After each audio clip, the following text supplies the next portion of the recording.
Welcome to In Data We Trust, the podcast where data isn't just numbers, it's the heartbeat of global supply chains. I'm Priya Thinagar, and every week we dive deep into how data, AI, and analytics are shaping the way goods move, decisions are made, and businesses thrive. If you're passionate about where technology meets supply chains, you're in the right place. Get ready to unpack insights, hear real world stories, and meet the innovators transforming supply chains with the power of data. This is In Data We Trust. Let's get moving.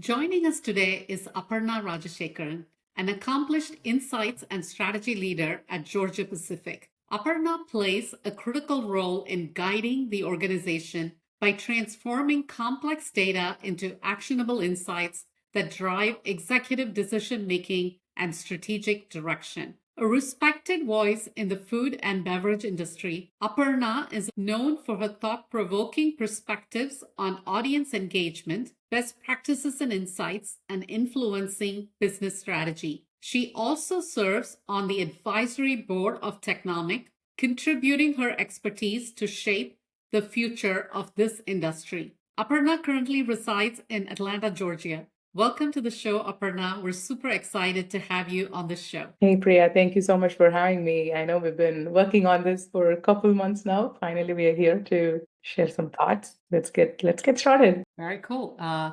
Aparna, kick us off with a bit of a background about you. I'm sure our viewers would like to know your journey and how you got to where you got to. So, tell us a bit about yourself. I think that's a great question because it gives me an opportunity to explain how I came about where I am.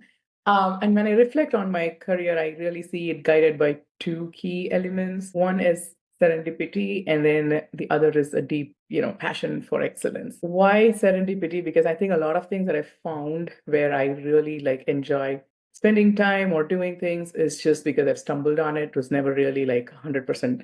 Let me explain what that really means. So I'm a trained computer engineer by profession, but by the end of my 4 year, bachelor degree, I just figured out that's not how I would want to spend my time. I was like, well, this is just not me.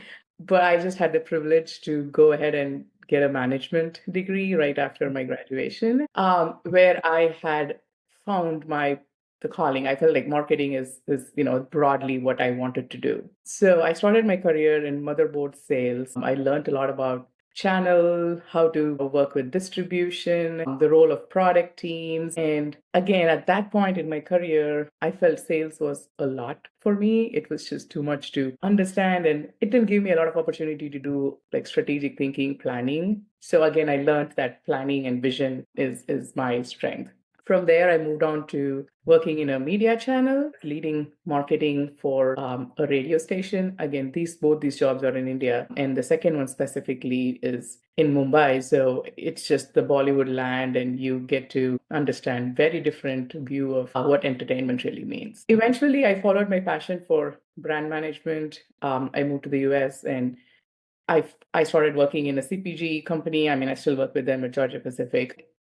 It was again led by passion for marketing, planning, media, like all the things that I've learned in those previous jobs. In that role, I think I stayed in that role for a couple of years, and I really started understanding the importance of knowing the business, the profitability, what are the levers to pull. Until that point, marketing was exciting for me, but in that role, I really understood how that's an aspect of your total business. Like you have supply chain, you have marketing, you have your financials, you have your manufacturing. All of that comes together, and marketing is just one piece of the puzzle. That really opened up my thought to oh, okay, this is not the end of it. There's so much more. And in that role is when I had this really firsthand experience working with my consumer insights team. I had always thought about consumer insights as an option, or really deeply understood what that meant. So I'm just grateful that my company, they let you kind of explore the career paths that you want to. So I moved to a consumer insights role, and was supporting a couple of brands, and that's how my journey into insights started. It was not your traditional, you go to school for market research. Kind of a thing, but it's like, oh wow, there's interest. So always there's interest, there's opportunity, and that's how I keep moving. And in that role, again, there was so much exposure to various brands, different point of times in the life cycle of the brand, doing ad research, doing product research, design research. And I still felt like something was missing. I didn't quite understand what needed to be done to really influence where to play. I kind of felt like a lot of my projects was like, okay, something is already decided. Your Very insight, retrospective. yeah, it's guiding you to Mm. make a shift towards a betterment or improvement, but Okay. then it's not really like the helm of like this is Mhm. where we need to enter the market. So I don't think I really understood or realized it, but there was this urge for I want to go understand bigger impact. How can insights drive, bigger problems? So that really opened up my eyes, as new opportunities came up. This current role I'm in gives me a lot of opportunity to explore strategy. I started putting pieces together. I don't do a ton of primary research in this role, but it is really shaped into using multiple data sources, a market point of view. I'm going to a restaurant, I'm already like on my personal time, but I'm thinking like what's going on. So all of that, I try to synthesize everything that's going on in the market. And my focus shifted from what projects I'm doing to how can I help my organization change their thinking or have a higher impact or do anything differently or sometimes don't do anything differently and bring that point of view to the table. So I think that's been the journey of like, you start to get there. I am, very interested in continuing in that path. I also think a lot about, maybe owning a P&L at some point because that's like you really can action on the insights that you bring. So yeah, these are some of the things that I've learned along the way, and I think it's been really fulfilling and interesting. Very cool. Very unique proposition, right? The typical path for a computer engineer is like you become a programmer and then maybe you go into product. And so it's very interesting from that journey to sales, looking at media and learning a lot. How do you see all of that being applied? I'm guessing even as you were talking, I see a little bit of each of those learnings incorporated into your current role, and even as you think about your future, how do you like? Is there a sliver of each of those, Aparna, that you see coming into your current role and influencing your current role as well? I think it does, not just influencing my current role, but it also has a role in how I influence my stakeholders. I don't really bucket myself into being one type of role. I don't think about me as an insights leader alone or a computer engineer or someone in media. I just think this unique journey, I feel like I own the business. Like, I mean, I can actually run the business. And also the inputs that I seek and the questions that I ask, I would be asking, okay, let's talk about how are you planning to apply this learning and maybe get a PR done. Like, so it goes beyond just giving information within my world. I have really good conversations with the finance team. I try to understand, okay, so if I suggest path A versus B, how do you think this is going to affect our profitability? Have you done anything in the past that, has proved you wrong on my recommendation? So I think it's just, and my team is really great in the way that they coach and mentor us. Like we have really invested the time in expanding ourselves and positioning ourselves as holistic thinking, partner rather than just sharing the report out or the insights from your lens. Yeah, that's really interesting. And I think you have multiple vantage points, right? One is you sort of understand the domain. You've been an engineer, you've been a product person, you've done sales. When you talk to those stakeholders, just speaking in their language, getting them to influencing is a good bit easier with where they're coming from, what they're thinking about, and also just taking some of that feedback and rolling into the way that you think about your problems is phenomenal. And it's a very interesting journey. I can think of it Oh, go ahead. with AI, Mhm. as I put on my computer engineer hat. Like, I mean, it's just so easy for me to like, oh, okay, this is basically form of coding, but it's just like natural language. The in and out becomes a little bit easy for me just based on everything that I've done, over the last 10, 12 years. Aparna, as you were talking about both AI as well as, in your world, I think it's a lot about insights. For our viewers, they're in different, parts of the industry, do different roles. How does one think about data, not just as I work in data or do things in data, but really thinking about the business? You talked a lot about business value, the outcomes for the business, even owning a P&L is to really drive the business forward. In your world, how do you see someone really passionate about data but also thinking, strategically about where the business goes and how they become that power player within a business. Can you just share what you've learned, how you apply it, and some tips and tricks that you've harnessed over the years? Absolutely. So the honest answer is there's no one right or wrong way of doing this. So I can share my experience. I think everyone needs to figure out their path to get there. Someone might have a very strong interpersonal skills, or they might have a very strong data skill, or they might be just so good in narrating the story. So we got to really understand what our strengths are and then have an idea of what else is needed to, get a seat at the table. But for me, it always starts with the curiosity. I'm just like really curious, like, okay, what's going on in the business? What's going on with the team? Someone's, there's an open role. That means they're going to be slow. Like, just there's so many inputs that's just available out there for you to process and understand how you can influence a business. So, curiosity is number one. Number two is like having genuine interest in making a big impact, trying to understand how can if I was the CEO of this specific business, like just I think Kate Cole, one of my mentors, she's the CEO of AG1. She talks about this rule called hot shot or headshot rule, hot shot rule, I guess, Yeah. where if there's a problem to solve, she would say, if XYZ person were in my place, what would they do differently? So I always think about that, like how can, if there are no constraints, if there is unlimited resource, unlimited time, what should we do differently? So that's usually my gut reaction. I kind of start there, curiosity, being genuine, and also showing consistency and interest will really help. So when there is a new update or when there's something I need to know, instead of me reaching out, the teams are reaching out to me and they keep me informed. I think it builds over time. And on top of all of this, there is a huge play that I do with relationship building, and not just based on just work, but again, genuinely interested in forming relationships with the team and knowing what their struggles are, how are they approaching certain situations, and just being in the mix. Like one of the key things that few folks tell me is like they think you're part of them. Like that's how it needs to be. At least for me, that's worked the best. So they think of you and you are solving problems together, and you're not just serving something at the end of it. You are involved in the cooking process itself. So I think that is extremely essential in terms of relationship building, being curious and authentic, genuine interest to make a big change. But I think what's also really important is the knowledge that you bring to the table. How can you keep your game really sharp?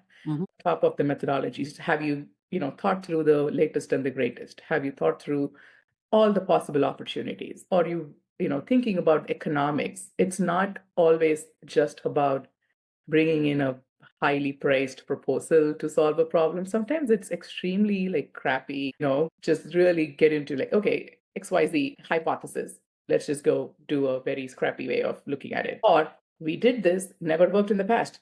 Now it's time to invest. So really owning that process, I think that also helps build trust. And it's not a 1 day thing or a 1 year thing. It takes time. It takes years to get to that place, and always being open to learning and feedback and using that in the right direction. I think that's really, really important. Eventually, when you get all this, squared out, you also need to be really clear on the so what. Like you have the data, you have an understanding, but you're not reporting the data, but then clearly thinking through what does this mean and what needs to happen next. So kind of going to a place where you can provide recommendation instead of just reporting on the data. I think that is also very critical. I guess the genuine curiosity needs to be there if you really need to care about the business, right? It's pretty hard, sometimes pretty hard for folks to just cross that barrier to say, I know what I'm working on. This is sort of my tasks.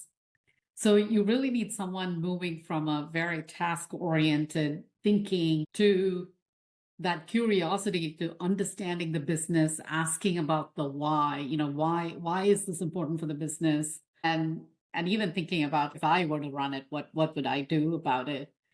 You probably see folks that are like very focused on their craft. Obviously those are important, right? Like my strength, my skill, what do I bring to the table is important. Almost, something in your head needs to flip the switch to say, I'm going to be more curious about the business. Like, is there any like aha moments for you, Aparna, that made that transition easier? Like it feels like you've always been wired that way. For folks that are not wired that way.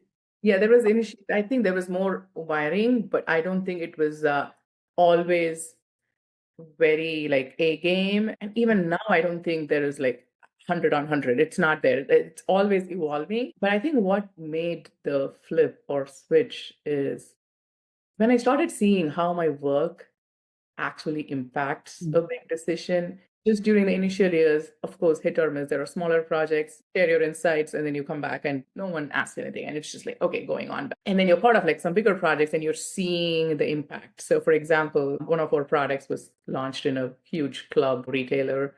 And when I actually go shopping and see that on the shelf, Yeah. I was part of the project. So you see your work in the world, then you start thinking about, okay, when is the next refresh? Like, is this the right time? How do I be part of it again? Like, I think it started a lot with how can I be part of such big things, but Yeah. eventually moved on to understanding that's where the unlock is. Like when you start asking questions, I started asking questions from that mindset. I got more answers on things that I've never heard of before. Like, hey, this is not something we do every 2 years. It really depends on when the retailer asks for it. Then I would be like, why can't we propose it? Like, what's wrong in us taking the lead? So I think just again, the genuine curiosity comes into place.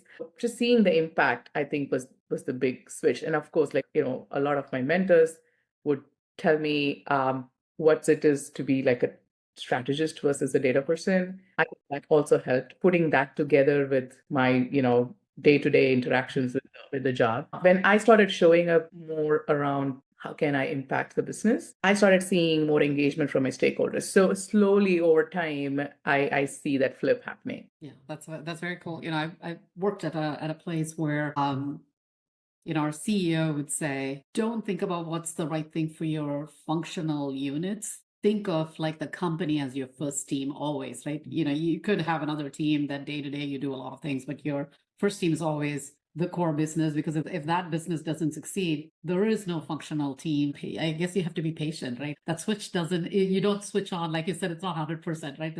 It's always a work in progress to always be thinking about it that way. When you spoke, it made me realize it's that first principle thinking, right? Always challenge the status quo, get to the bottom. What else am I missing?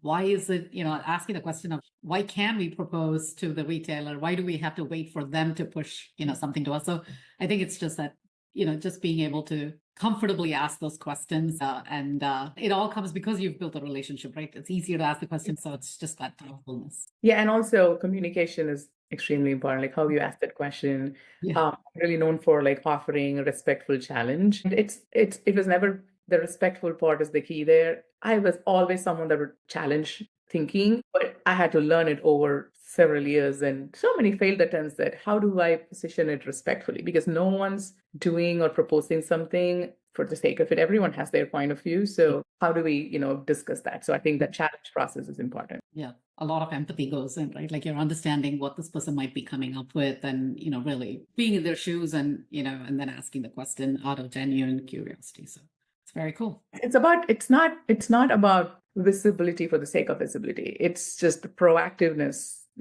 because you're just genuinely interested in knowing what's going on.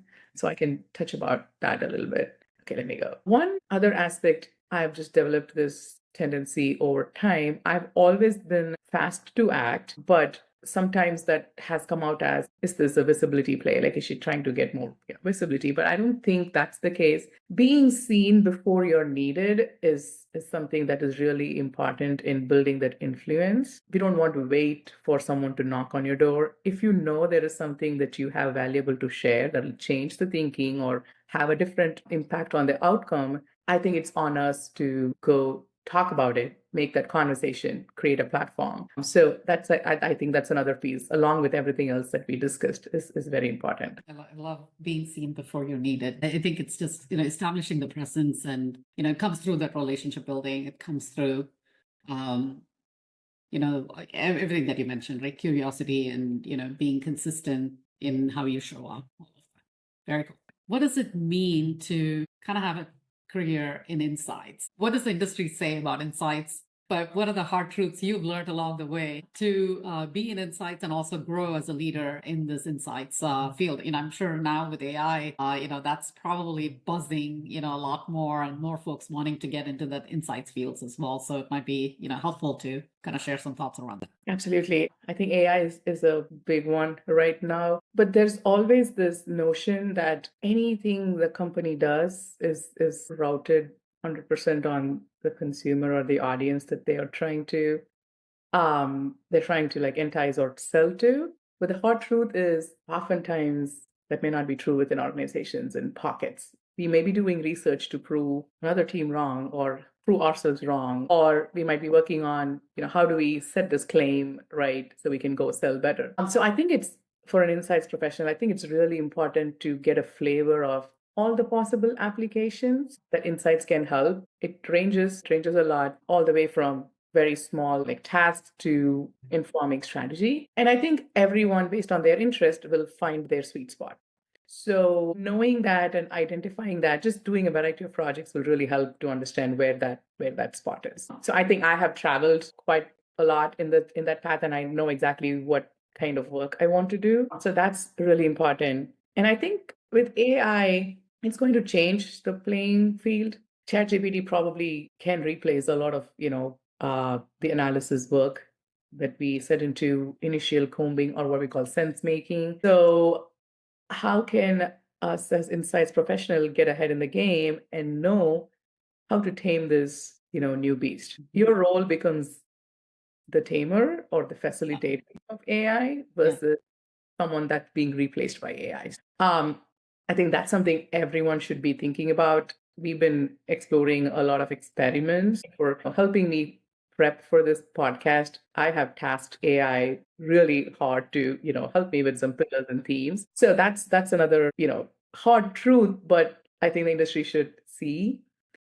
Thirdly, I always aspire for, I don't know if this is out there in the market today, but what about a chief insights officer role, like a CFO, like Right. that is sitting right at the decision table, decisions that help with driving forward the consumer needs in a much elevated way. I think these kind of roles definitely exist. Like there's a VP or senior VP, but truly, how much are we focusing on the needs of who we are selling to? I think that's again a big, hard truth that we need to drive. Oh, interesting. You're probably seeing like the chief um, data and AI officer role that didn't exist before. This is interesting. That role is more on the technology focus and maybe a bit on the business because most of the data science leaders definitely have that business view in mind. I think where you're coming from is that putting the consumer also into the mix and having that. I think there's like you said probably VP of Insights or SVP of Insights. Those do exist, but the vision that I am thinking is even more elevated in that sense. How do we truly drive for the needs of, the consumers or the customers that we are serving? Is that a seat at the table that helps with that sort of role? That C role is a seat at the table, right? Not just decision making, but also looking at the build versus buy decisions. Where's the business strategy overall? So is that how you're thinking about that, chief? That's what I would, think. And again, it's not, well, right now, a lot of the insights role, we may have a seat at the table already, Uh-huh. or we might be informing the others that have the seat at the table, but it's not a mandate. A lot of times we don't have seat at the table. So I want to also acknowledge that. So there's a lot more leading and influencing that we're doing, not being in charge of final decisions. But my desired state is you have a seat at the table. You are always invited, and you have your point of view. That really changes how certain nuances, how you look at the market and strategy. Thank you, Aparna, for sharing with us your story about insights and how that chief insights officer role is key to having a seat at the table and influencing decisions as it relates to consumers. If you all loved this show, come back and see us again next week when Aparna shares more about the insight loop, where data stories shape executive decisions. Until then, bye. You've been listening to In Data We Trust, the voice of a world where precision, speed, and insight define who wins. Every decision, every movement, every success starts with a hidden truth in the data. If you find something powerful today, subscribe, share, and join us as we decode the future of supply chains. Until next time, trust the data and keep innovating.